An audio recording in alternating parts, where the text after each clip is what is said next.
think I've been the director for about 4 months. So it's ticking along just nicely. So I'm the new director at WEAll Scotland. I will stop there because you'll hear more from me across the next hour. Catherine.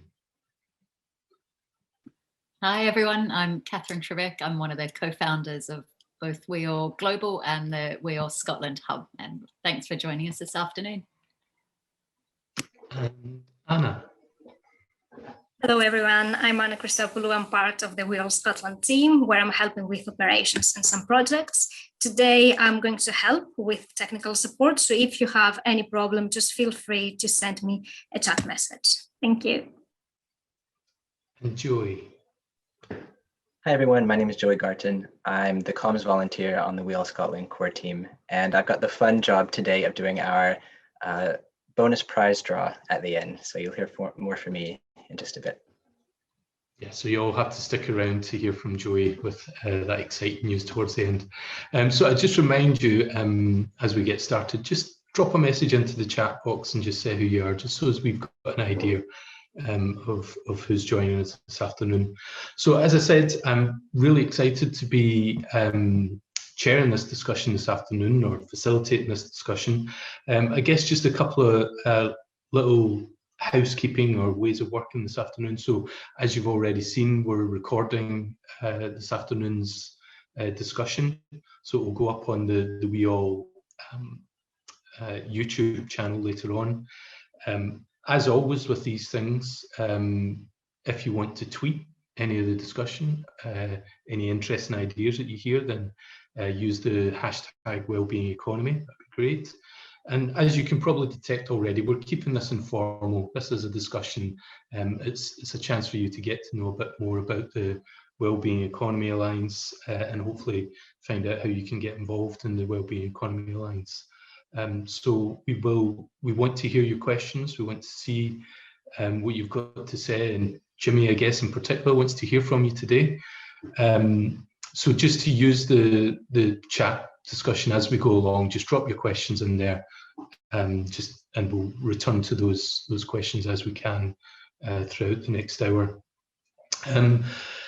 So I'm going to say a couple of wee words about the Poverty Alliance in case you don't already know, and then we'll move on to Catherine, who's going to say a little bit about the background to the Wellbeing Economy movement in Scotland and internationally, and then we'll hand the floor to Jimmy. If you have a floor in a virtual event, I don't know, but we'll hand something to him anyway and he'll speak. And then we'll just have, as I say, an informal discussion on some of the key themes that will come up in those introductions. So for those of you who don't know, Poverty Alliance is the national anti-poverty network in Scotland.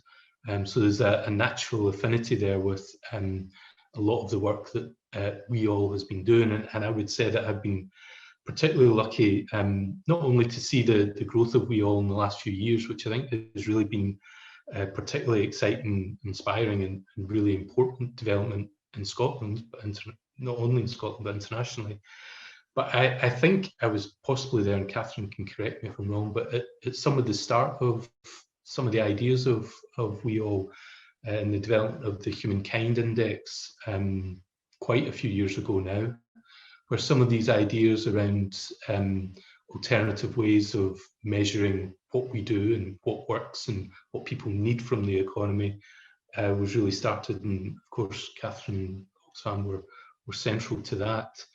But I think this is perhaps an even more important year for WEAll, and I guess Jimmy and Catherine will say more about that. But taking on new staff, developing the Alliance and really expanding the Alliance. And I guess that's, again, something that our two organisations share in common. The Alliance, as I say, Poverty Alliance has been around for 30 years. We've had a focus on trying to redistribute power and resources to tackle poverty. We're not just simply about tinkering with systems. We know that we need something far more significant to address the gross inequality and poverty that exists in Scotland. And in doing that work, we've had a focus always on the importance of participation, of the involvement of people who have direct experience of living on low incomes and trying to shape the kind of changes that we need. And we obviously focus a lot of our work around issues to do with social security and income maintenance, but increasingly we've seen that that's not enough. We know that the interaction between the labour market and people's experiences of poverty is absolutely intrinsic now. So we've done a lot of work over the last 10 years on the development of the living wage in Scotland and lead that work. And so, and in that work, I think we see some of the essentials of what a different economy might look like and how its priorities might be different. So I hope there's a lot for the Poverty Alliance to share in terms of how we grow, how we develop, how we involve people in our work.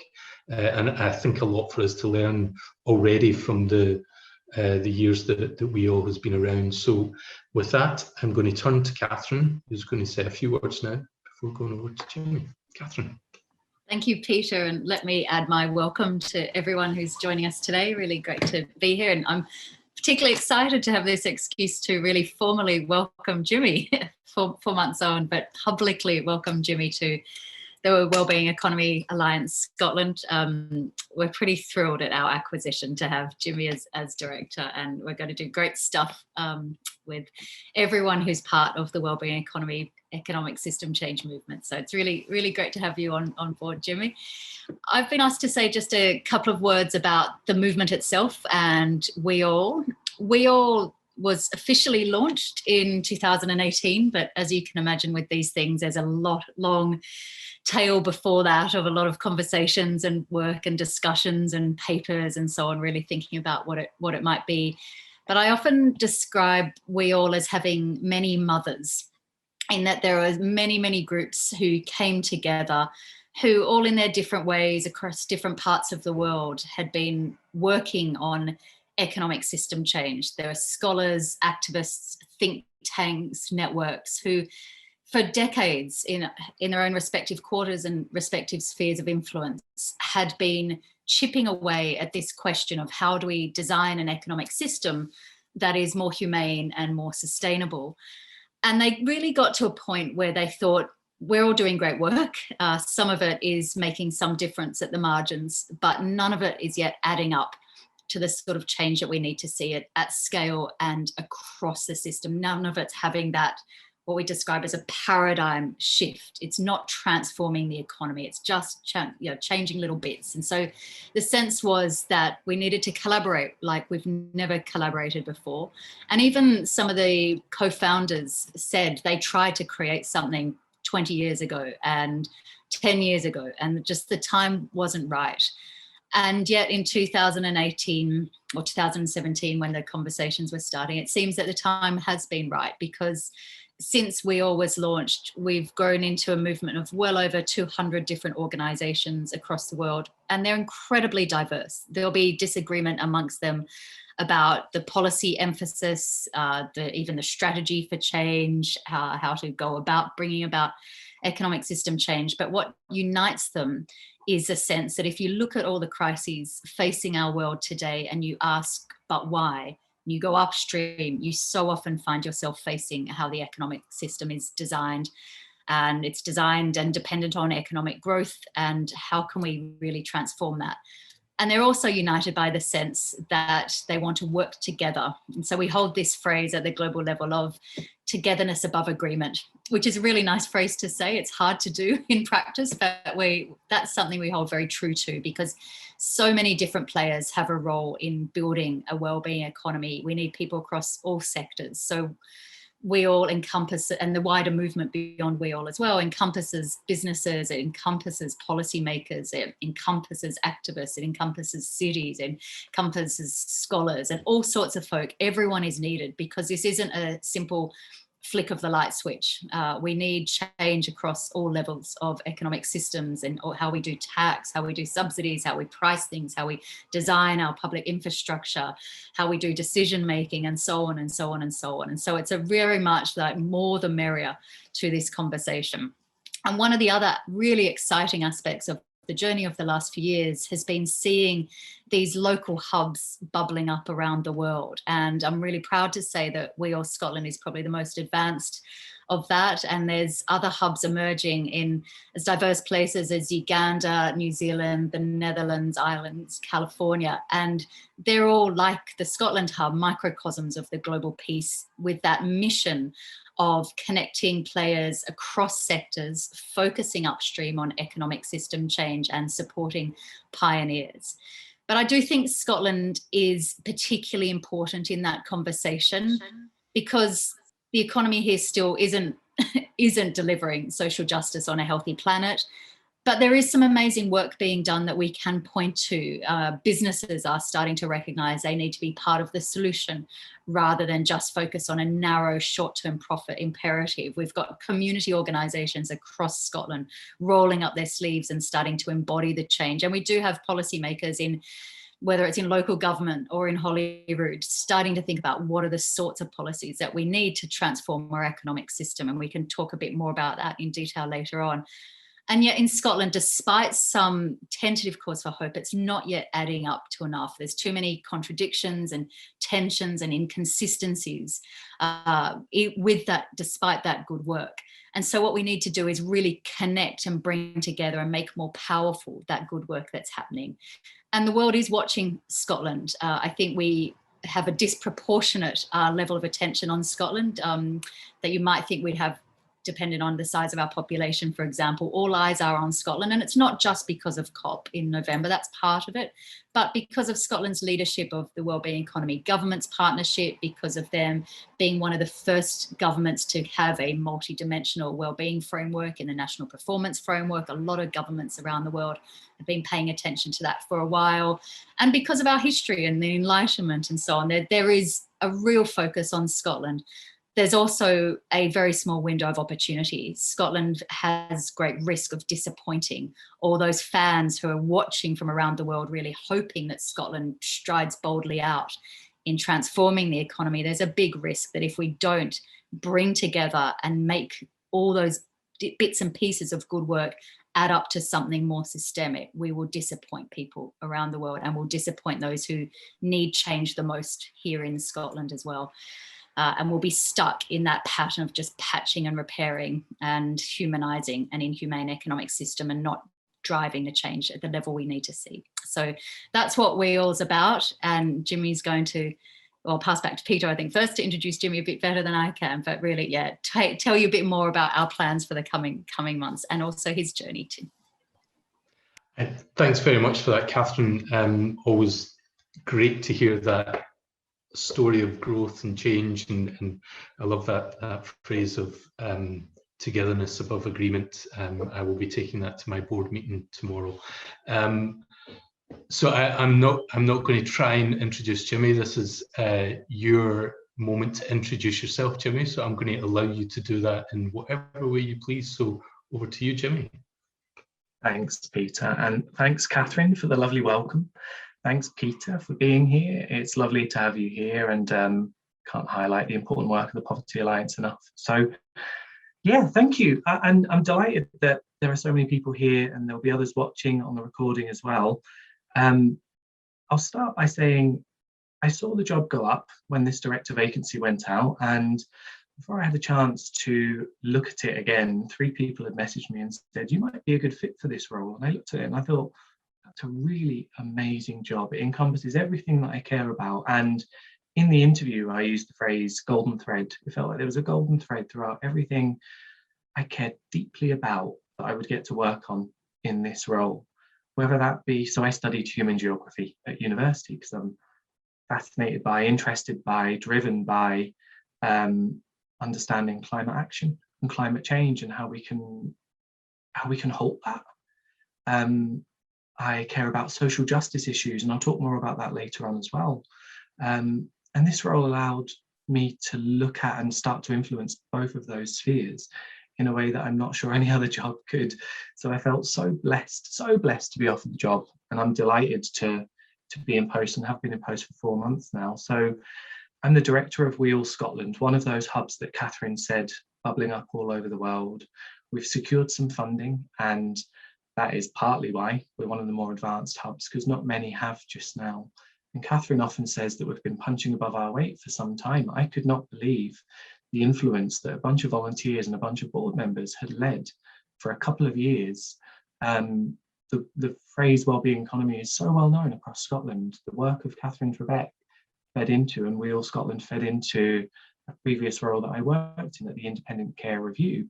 The human and economic cost model thinking and the money report that Catherine wrote was just absolutely fantastic. So for me, there were lots of links to WEAll Scotland from my own passion, my own experience, and really what I wanted to do in the role. So I'm delighted to be here. In terms of WEAll Scotland then, so a big part of what we're funded to do is to build a network of allies who are committed to delivering the wellbeing economy and playing their part to do so. And we've got, at my most recent count, 26 allies across Scotland, cutting across local authorities, third sector organisation, businesses, many others, small organisations, social enterprises, and people that just want to play their part, but also that want to connect with other organisations, to learn from them, to see where they might be able to collaborate. So our role is to support, collaborate and advocate with our allies. And that's the core part of what I aim to do in post, what we'll need to do. But why? So why is this important, and why was I drawn to this role? So Catherine spoke about the history of WEAll Scotland and some of the features of a wellbeing economy. A wellbeing economy is a significant repurposing of an economy to make sure that it is in service of people and planet, and not the other way around. It is not extractive of, it is not degenerative, it is regenerative. It is not top-down and authoritarian, it is participative. And again, for all of these reasons, I'm so delighted to be in post, because to influence and help drive this forward by working with others, coaching others, supporting others who really are the experts in the field is just super exciting. So that's what we're aiming to achieve, a wellbeing economy. Some of the challenges around that will be, my fear is that the term may become co-opted and may become something else. So we've got a lot of work to do to make sure that we don't allow the term to be co-opted or diluted in any way. We need to make sure that we're growing our allies base. So if you're here or listening to or watching this and you're not yet an ally, Joey will just pop the allies and how to become a member link into the chat just now. We would love you, if you're committed to economic systems change or on any part of that journey, we would love you to look into becoming an ally and joining WEAll. That would be fantastic. So you can connect with not just like-minded people, but actually those, Catherine's quote about, I've forgotten what it was, but I use the phrase disagreeing beautifully. We can disagree with each other, but work towards the same thing. I absolutely love that idea. And so we might not share exactly the same views on the approach to get to the goal, but we know what the goal is. And I'd love you to be a part of that. I think I'll start to round this introduction up just by saying, I'm not an economist. I studied human geography. I worked in health and social care. I worked in the looked after children sector for a while as well. I'm relatively young, I'm mixed heritage. I feel really delighted and privileged to be in a post where I can influence the economy and influence all of the things that I've spoken about, because people like myself, with experience of the care system as well, with the experience of growing up in a very working class community, don't often occupy spaces like this. So I'm very aware of my privilege. And if there are two key things I would love to achieve whilst in post, then that would be to make sure that we are listening to those people that have typically not been listened to in economic systems change in the past. So that's the first thing. Really good, really authentic, really creative participation. And yeah, that's just so key. And I think Peter's going to come in and talk about that a bit later on as well. I would love you to. And the second thing would be for all people across Scotland, and certainly those communities that have felt and have been marginalised before, for them to say, this work and this move towards a wellbeing economy has benefited us significantly. So I'll stop there and hand back over to Peter. Thanks very much, Jimmy. And I think already you've given us a lot to think about and a lot of questions to ask. So I do want to encourage all of you that are taking part in the call today to drop your questions into the chat box so as we can fire them off to Jimmy and Catherine. But I guess I would probably want to start with just a couple of points that you mentioned, Jimmy. We'll maybe come back to how you apply or how you think you might be able to apply some of that experience that you got from the independent care review, from your work with Celsius, how you would think that you could bring that the voices of people who maybe are experiencing economic dislocation, who are experiencing the worst sides of the way that our current economy works, into the discussions about WEAll. But one thing that you said about the golden thread, and in the same sentence you talked about bringing together the climate action, need for change around climate action, and also social justice. What are the tensions in that, do you think? What are some of the challenges in bringing those two areas together? Because I will say, and I'll be honest here, the Poverty Alliance has tried to do that, and we maybe haven't done it as consistently or as thoroughly as we should have done. But certainly we've tried to bring those areas together with our network members, and maybe we've just not found the right connections. But do you see there being potential conflicts and potential challenges in bringing those areas together? Massively so. I can maybe talk to the participation point you made first later on, but on the connection between climate and social justice issues. So again, I'm not an expert in this, but having picked up and listened to people that are, one of the things that I notice is in Scotland, I think people feel like this is an issue that is for the global south to be concerned about. It's not going to impact on us. It's not going to affect us. I grew up in Barking in East London, and a couple of weeks ago there was a tornado there. We've seen in the past week the horrendous flooding in the UK and all over Europe. And the people that are able to, the people least affected by that are those who are the higher earners and who are able to move at short notice or travel away or live in safer, healthier areas. But as well as climate change and extreme weather, when we talk about a healthy planet, we are talking about the quality of our streets, the air that we breathe, which impacts on our health and our well-being day to day. And so, whilst not the most kind of deep answer to your question, those are some examples on how they link. And I'm with you, Peter. I think it's a challenge to articulate that, because I think people see them as two very separate issues, and actually there's a huge amount of overlap. Absolutely, and I think, and Catherine, come on in whenever you feel the need, but I mean, I'm really struck by the idea of having myself been involved in lobbying and campaigning, particularly around the Labour government in the early 2000s, and being told we need this growing economy. We've got these ambitious plans at that point to eradicate child poverty, but we can't do it unless we have a growing economy. And we often used to say, usually to civil servants, we couldn't get in front of ministers at that point, but you know, this idea that a rising tide lifts all boats, it's not what we're experiencing. We're seeing economic growth like never before, and lots of people being left behind. So, but I think that notion of economic growth as a prerequisite for social justice is a hard one to break. I don't know what you both think of that.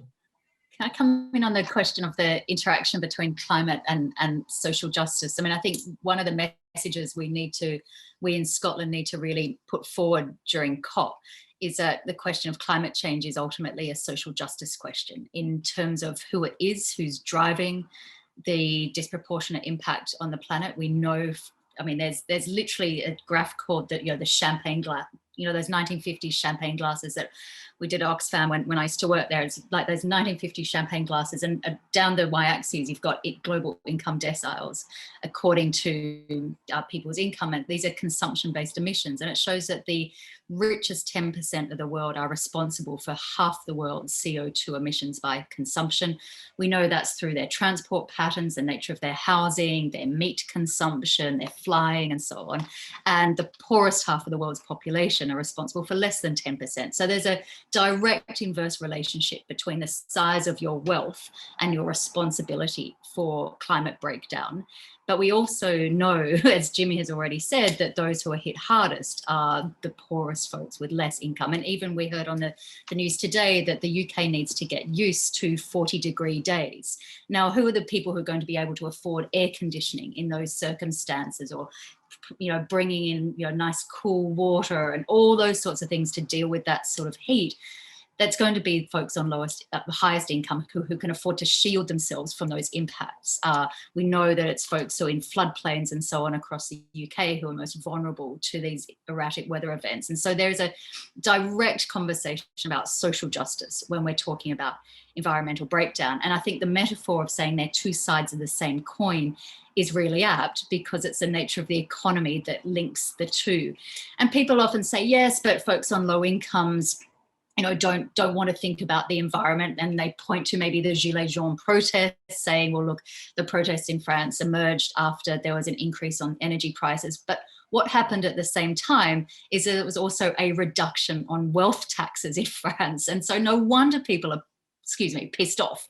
At the same time, they see their direct cost of living going up as wealth taxes come down. And I think if there's any suggestion that we can't realign prices and taxes to take account of environmental impact because it will increase prices which folks on low income won't be able to afford, just shows that we've got more of a job to do to attend to the facts that folks have got low incomes. We cannot use that as a reason not to transform the nature of the economy accordingly. So it means we can't stop there. Hence why we talk about these are systemic issues that we need to keep looking at the interrelated patterns here. We can't just say we can't take those, say, internalizing some of the environmental costs. We need to do that, but we also need to do so in a way that compensates and ensures that folks who are literally most shafted by the current economic system are at the forefront of being served by the solutions to that. And that's why things like the Green New Deal are so important, because they say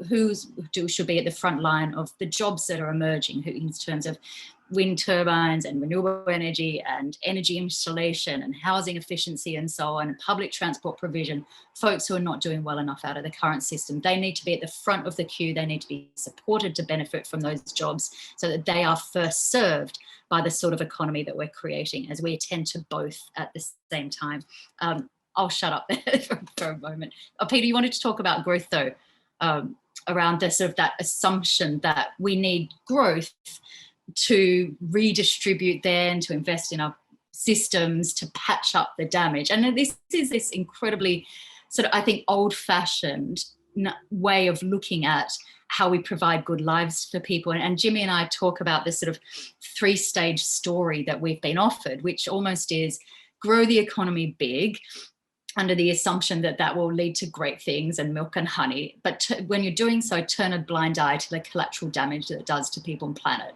And then stage two is try to sequester some funds out of that through the tax system. And you'll all be aware of how difficult that is. And we've got Cabinet Secretary just a few months ago saying now is not the time to raise taxes, let alone all the extent to which tax leaks out through evasion and avoidance. So that's already difficult. And then step three is use some of that tax to patch and repair and, undo some of the damage that step one created, whether that's attending to the damage of environmental destruction, so cleaning up after oil spills, rebuilding after flood damage, or whether it's through things like child poverty payments, in-work tax credits, housing benefits, remedial education, and so on, all those layers of failure demand. And the reality is, one, that's unfair because we hurt people on the way through that. But two, scientists have told us we cannot keep growing the economy. So we have to move on from that three-step solution. We have to grapple with the magnitude of finding a different way of delivering good lives for people first time around, right? That's more than enough for me.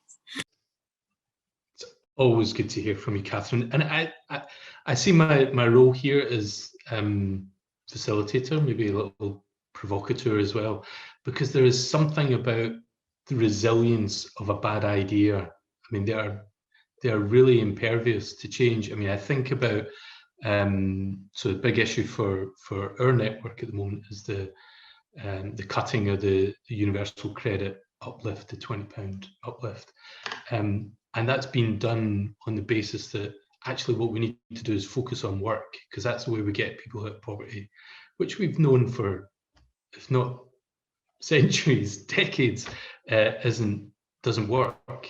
But that idea keeps coming back and keeps making an appearance. I mean, you mentioned, Jimmy, about the fear or the danger of the co-option of the notion of well-being. How do we ensure that actually beyond the co-option, but the newness of the relative newness of the idea of well-being actually can replace these tired ideas that Catherine's just outlined? It's a good question. I think there are multiple things that we need to do at WEAll, and again, as people connected by this endeavour. The first is to be proactive. So work with political parties, business, social enterprise organisations, and make sure that we are clear on what a wellbeing economy is and what it isn't. So helping people to contextualise what this means for them in their work, in their homes, in their communities, in their neighbourhoods. So that's the first thing, and being alongside people in doing that. So us not going out and lecturing and talking down to and telling people what it is, but actually, here are some principles. What do you think? What matters to you? Catherine often talks about deliberative exercises, being alongside and participation being so important, and that's going to be a key feature of what we do in each of our projects and through the Allies network.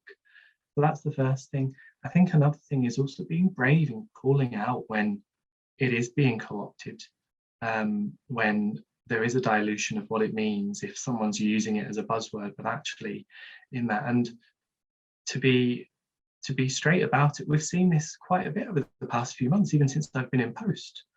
And that's a bit of a concern, that people don't really understand what it is, or are using it or trying to let it become a political football, and we can't enable that. So also the less proactive stuff, because we're already doing that, kind of some of the reactive calling out and the supporting of people that don't understand it but use the word, to understand the phrase, to understand what it really means in their context. So those are two things. I think that links really nicely actually to Alex's question in the chat, which is how do you think we can move towards a wellbeing economy which has the support of ministers and civil society, and does the move towards a wellbeing economy include the public and private sectors? Is there basis for alignment in Scotland? So absolutely, Alex, and I didn't say in my introduction, another thing I want to achieve as soon as possible by working with WEAll, with our allies, with people all across Scotland, is to achieve cross-party political support. We've got good motion in progress to achieve that, where Catherine and I are on the case just there. So cross-party support, we feel, will really help, but also it can't just be if cross-party political support is top-down, it can't just be top-down. It needs to be with grassroots communities. We need to talk about, and as part of our theory of change, we talk about at WEAll the need to shift the power base and make sure that the power base is shifted to those communities, those allies, those organisations that can really deliver this. What are your thoughts on that, Catherine? I wonder if you want to come in and add to that. I might just step back, if it's okay, Peter and Jimmy, to the question of the term well-being, because of course it's got ancient roots. I mean, Aristotle wrote about eudaimonia, which is that sort of your really broad quality of life idea. But the word well-being is almost ubiquitous now, as it is diverse in people's different understandings of its meaning. And you only have to walk down your local street to see that, some shops would suggest well-being is as easy as getting a spray tan and a pedicure, these sort of wellness spas and so on. And I get media updates where some of the news is that the Hyatt's latest wellness initiative which is so frustrating. But I think what's really key for us is that we've put the word well-being as an adjective in front of the economy. This is very much about repurposing, redesigning the economy so that it's in service of collective well-being. And this is very much about multi-dimensional societal well-being. So it's saying, yes, individual subjective well-being is important, but it's not the only piece of the puzzle. And over half OECD countries have well-being frameworks in government, like things like the National Performance Framework that we've got here in Scotland, and all of them are multidimensional in nature, very much taking into account various aspects of human well-being, things like inequality, time use, culture, and very much also current environmental well-being and future environmental well-being as well. And so I think there's also not just the term wellbeing economy itself, but also reminding folks of the breadth of the idea of wellbeing. It's not some sort of fluffy candles and yoga, important though that might be, but it's not just that sort of individual on a scale of 1 to 10, how happy are you? This is very much about looking upstream at the structures of the economy and attending to the system change that's required around that. And that also is a message I think we need to constantly push to, lest it gets dismissed as some sort of fairly nice woolly idea. This is hard-nosed economic system change that we're talking about. The question from Alex, and Alex, great to see you. Thank you for joining us around the sort of decision makers is, I mean, partly this is about helping them do their jobs better. And as we've already hinted at, that so much effort it goes into just sort of coping with today's system, and so much resource gets deployed in just trying to survive the fallout of an economic system that isn't designed deliberately and concertedly enough for people's well-being. And so if we get this right, if we design a system that gets things right from the beginning, this is questions like pre-distribution, redistribution of your wealth and power, designing businesses that generate more equal outcomes from the beginning, things like worker co-ops where people own the capital themselves, things like living wages that Pete's organisation's been so powerful in driving in Scotland, better endowments, things like sovereign wealth funds, all those sorts of questions all come to the fore in this. Then you have an economy that's doing more of the heavy lifting, and we don't have to turn to the resources of government so much and let them get on with all those demands on them that are unavoidable, things like aging population, demographic change, technological change, because there's so many that are avoidable if we're just smarter in how we design the economy. And so I think that framing to decision makers that this is about helping them do their jobs better, and also about though reassuring them that there is so much evidence that this is what communities and the general public want, whether that's opinion polling. I think perhaps richer sources of evidence around that are in the deliberative conversations. I mean, just recently in the outcomes of the Scotland's Climate Assembly that I had a little part in, last year's Citizens Assembly, there are so many examples of where when Scottish people and folks across the world are given the chance to sit down, to reflect with each other and talk about what really matters to them. And Pete, we saw this with the Humankind Index that we worked on together over 10 years ago. People say what matters to them are things like their health, their decency of their work, dignity at work, their relationships, their local environment, their safety, their security. And they don't talk about loads and loads of money. They don't talk about GDP. And so what we need to do is design an economy that's in service of that. There's a wonderful phrase from an American scholar, Francis Moore Lappy, who says, why is it that we are collectively creating a world that none of us as individuals actually want? And I think that speaks to the misalignment between the outcomes of the economic system and what is it when people have given a chance to identify what really matters to them. This is what makes us innately human. And so reassuring governments and policymakers of that this is them being on the right side of history, I think is very much all of our task as well. Busily trying to scribble down another quote there from Catherine Trebek. It seems to be something that I do an awful lot of these days.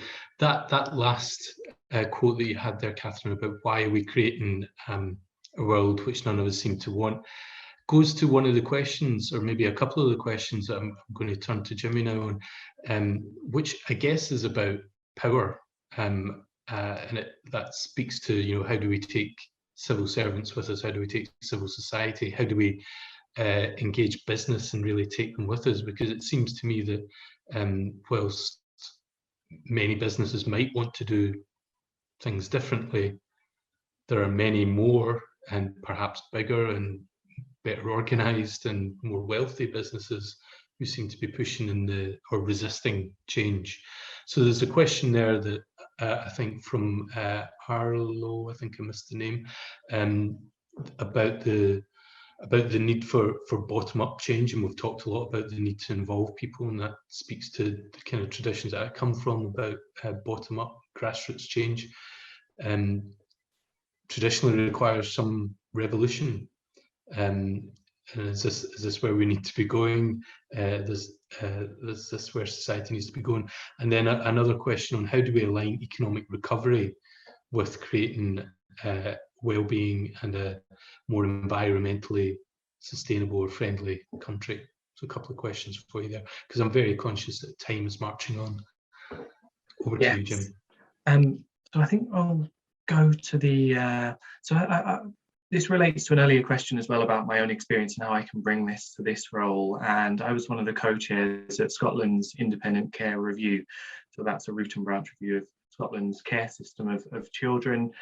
And the reason I go to that is because of both the bottom down element and also the revolution question. So I think what I was most struck by being a part of the Independent Care Review was that Fiona Duncan, the chair of the review, completely challenged the conceptions of what a review should look like. It will be a review like no other, and that it was. She said her boss is not civil servants, it's not organisations working in the sector, but it is those with whom we seek to change lives. It's children and young people and infants. So that's the first thing. In terms of their participation, she said, what works for you works in terms of your participation. So we will be creative. We will meet you where best suits you, not in our big fancy offices or whatever else, an ivory tower somewhere. However you want to share is absolutely fine. If that includes writing poetry, drawing art, singing a song, all of that is fine. The reason I mention this is because someone spoke about in one of the questions a shift in power, and for me a shift in power takes leadership, and people need guidance and a bit of hand-holding and sometimes a bit of coaching to get there. There will be resistance because it will make people feel challenged, but in order to push through that it needs leadership.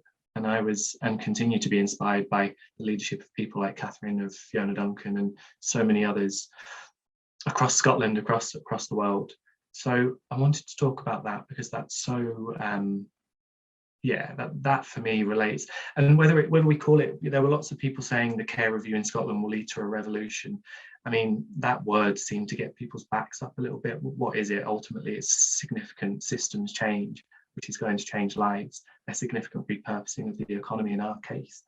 And, this delivering a wellbeing economy in Scotland is Catherine, you say it's 100,000 piece jigsaw puzzle. There's lots to do. There are lots of different parts, and we need various people involved. One of the things that was so crucial at the care review was the involvement of the Frameworks Institute and making sure that we framed the challenge at hand extremely well. I know that WEAll Global has already thought and worked through framing, which is fantastic. I think there's someone here from the Frameworks Institute, Francis Rayner, who did a session that I went to not too long ago, which was absolutely fantastic about this issue. And I think only by talking about issues in a way that sets up helpful solutions to them are we going to get people on board, including those that might resist that change. And someone else spoke about consumerism. I'm just going to scroll up to that question. Oh, thank you. Catherine's put a petition in the chat. I can't urge you to sign that enough. We'll maybe talk to that at the very end as well. Someone spoke about consumerism and the limits of a circular economy. So I've been blown away meeting so many organisations that are playing their part, and they might not call it being a circular economy, but breweries who are using leftover bread from bakeries to brew beer, or others that are using the excess heat from their production to heat local swimming pools. It's fantastic innovation. It's fantastic ways of working. But I hear what you're saying, and I find this, in the economics of arrival, which a few people will be winning a copy of that in just a few minutes. Catherine, you and your colleague talk about pseudo-satisfiers, and how hard we push the idea that by buying more or earning more, we can be happier. And we know through case study after case study, evidence after evidence, research after research, that's not the case. So yeah, I think leadership is going to be a real key. Participation and really championing that participation, being deliberative in that participation, but also supporting those who maybe don't understand what a wellbeing economy is and are maybe unknowingly, unwillingly co-opting that term. Peter, back over to you, because I've just spoken for 5 minutes straight. No, I think a really interesting point to leave us on now, Jimmy, actually, because it maybe if we can try and move on. There's another question, but I'll try and come back to that. But what I was interested to know is what does being involved in WEAll for organisations that might be involved in this call or might be looking in later on, what does being involved in WEAll Scotland actually mean? What will they contribute to it? What will they get out of it? Because one of the things that I think, just as you were talking towards the end there are organisations who are involved in a wellbeing economy. They might not use that language, they might not talk some of that talk, although many of them do in my experience as well. I was talking to one this morning through an Edinburgh social economy organisation who know that what we need is significant structural change, but what they're doing is they're one piece of that 100,000 piece jigsaw. They're doing it right here and there, right here and now. They're creating change in people's lives, and they're doing it in a sustainable way. But what does being involved in WEAll mean for organisations like that? Why should they get involved? So becoming a member of WEAll, if you're an individual, you can join the Citizens platform. If you are part of a business, part of an organisation, any sort of organisation, you can become an ally of the organisation, which means you become a member at global level, but also Scottish level. And that connects you to researchers, thinkers, thought leaders all across the world, organisations and businesses that are doing really fantastic things.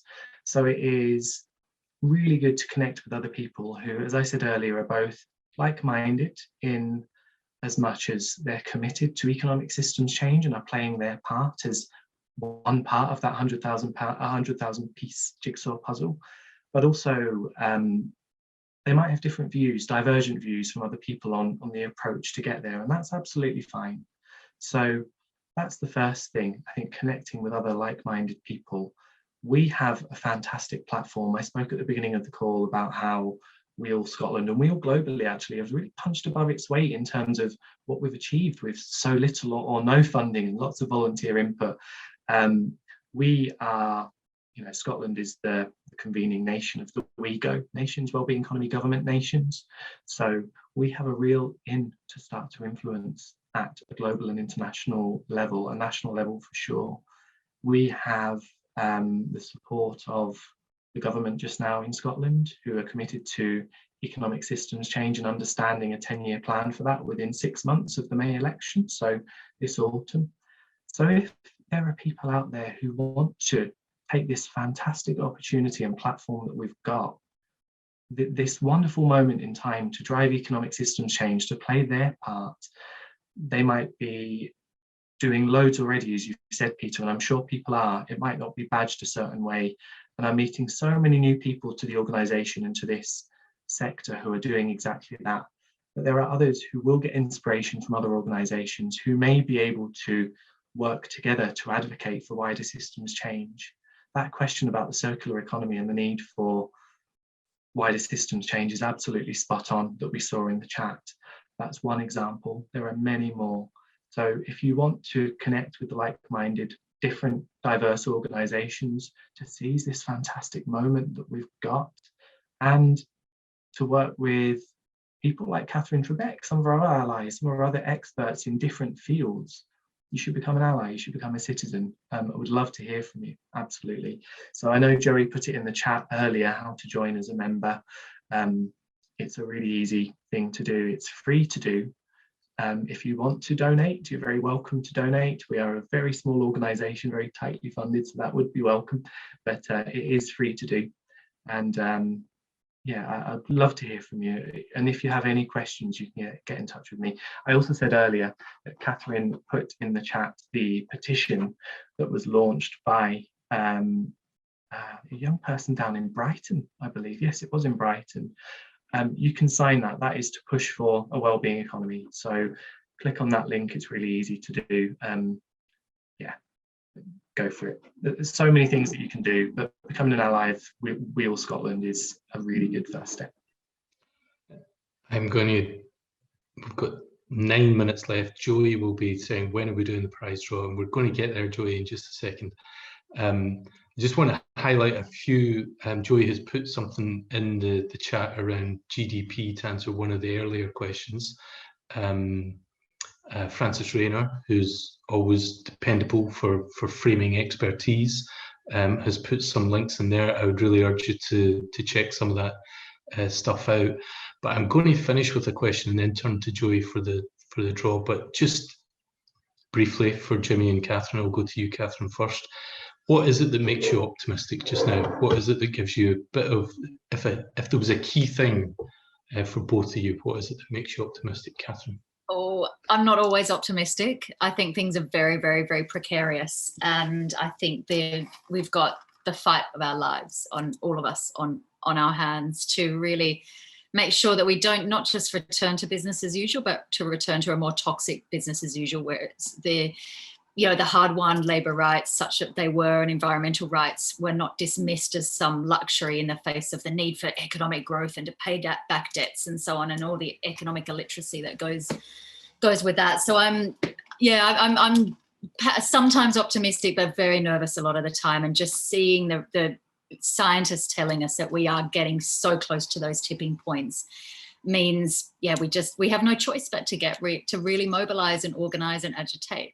We thought we'd been working hard in the past. It's game on now. It really is. But how I stay optimistic is just by how many diverse organisations are up for it and getting involved, and the beauty of that collaboration. I mean, one of the most beautiful hours or couple of hours of my month is joining the WEAll Global Members Calls, where if you join WEAll, you'll be invited to those. They happen regularly on, I think, Anna, the third Wednesday of the month, and we have them in the same agenda in 2 time zones, just to take account of people around the world. And these are such diverse people, and all generating such enthusiasm and warmth, meeting each other. And there are so many incredible people out there who are working on this and connecting and supporting each other. That keeps me optimistic that no one is alone in working on this journey. So yeah, that keeps me. And if you need a hit of that optimism, take the time to join those calls and just feel that love and warmth and connection with this global movement that you are all part of. Jimmy. And for me, yes. Catherine, you said at the start we need to collaborate like we've never collaborated before. I suppose my reason for optimism, I'm like you, Catherine. I'm concerned, I'm worried, I'm scared this will lead to not very much, but I'm slightly more optimistic today. That changes day on day, but certainly today, seeing the number of people in this call and the diverse range of people in this call, those that are becoming allies, those that are joining this movement and making a difference in any way that they can, but also starting to connect with each other and mobilizing because of the urgency of the situation. So I feel slightly more optimistic today, but that does fluctuate, I've got to say. It really does need us to mobilize and to address the urgency of all of the challenges that we have ahead. So yes, a bit of a call to action for those on this call. Yeah, I think good messages to close with there in terms of optimistic about our allies and but realistic about the scale of the challenge that we face. Joey, I'm going to finally hand over to you before going back to Jimmy at the end. Thanks, Peter. Thanks to all of you for this discussion. It's music to my ears, always listening to these chats and seeing the questions in the chat as well. Just because it's a good reminder that other people are really passionate and dedicated about these things. And I think I wrote down that quote as well, togetherness over agreement. I think even from the questions in the chat, that's kind of the theme for me today. So thanks very much, Jimmy, and everyone else.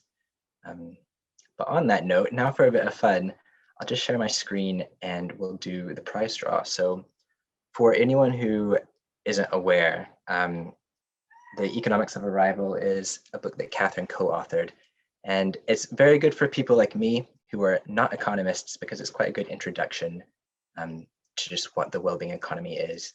But for people who are more savvy or perhaps in policy or leadership roles, it's a very good roadmap. So we're going to give away 5 copies today. I've got everyone who signed up to this call. You don't have to be on the call today to be eligible. So I'll get spinning and find out our 5 winners.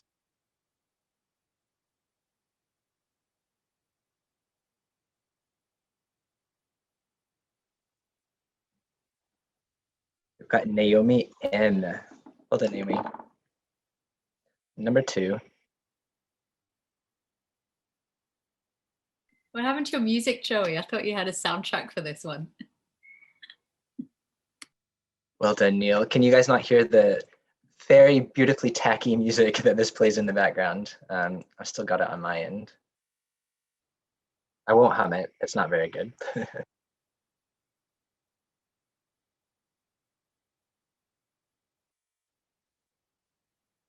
Number 3, Sheena B. Well done. So our 4th winner. Thanks, Alex. I think that is one of Jimmy's responsibilities as the new director to sing us through the spinning. I completely agree. Jimmy, at any point, feel free to chip in. I think my internet connection's playing up, sorry. It's classic. Right, on that note, then sadly, we will go to our 5th and final winner. Did you announce Kirsty?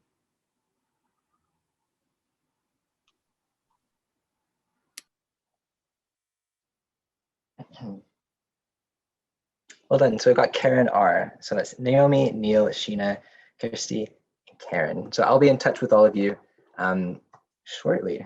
So yeah, back over to you, Peter. Thanks very much, Joey. I need to learn about those spinning wheels for my next webinar. Okay, so I think we're almost out of time. Thank you all for joining us today. I'm about to hand back to Jimmy.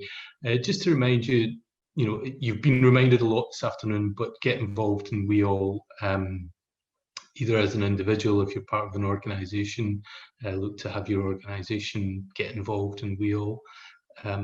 We obviously need all these different voices coming together to make the kind of change that we so urgently require. Jimmy, back over to you for a final couple of words. Yeah, I won't labour that point much more, I've got to say. I mean, if you are in an organisation where you're not sure if you can make that decision, have a chat with those that might be able to. If you are, or you're interested as an individual, there are options to join as a citizen as well. I won't talk about that anymore because I've said plenty now. All that's left to say from me is thank you so much for coming along, for your fantastic questions. There might be some that I didn't manage to answer. I am super happy for you to get in touch with me directly.